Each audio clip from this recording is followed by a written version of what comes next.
And tornado chasing isn't all our weather warrior had to do this week. We'll check in with Tony as News 3 at 10 continues. Week 4 of our Weather Warriors segment. The past week brought a couple of notable chasing events for our Tony Laubach.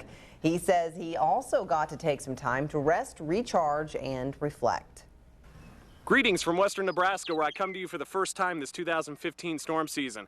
I'm meteorologist Tony Laubach. The last week of storm chasing has offered very few opportunities to get out. However, the opportunities I have had, I've been able to make count. Right in front of us. Oh, wow.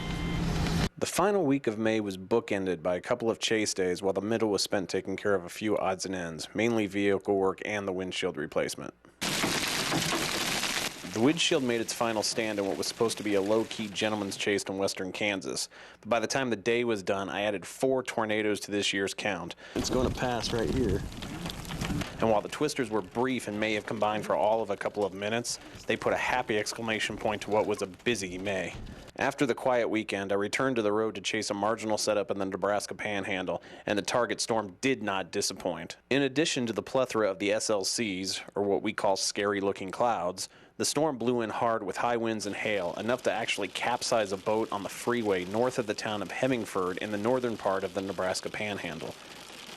After the storm moved on, it actually gave way to a brilliant display of mimosas clouds, which led to the day's end.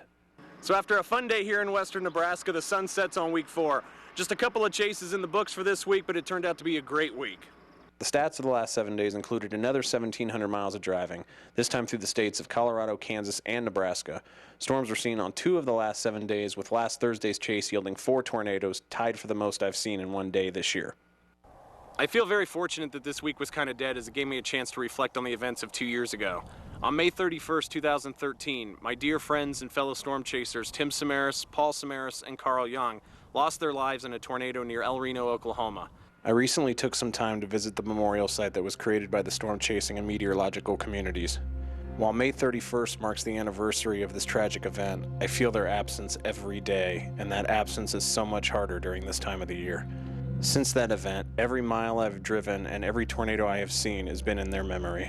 And while there may not always be weather to chase, I will forever have 3 amazing reasons to look toward the skies.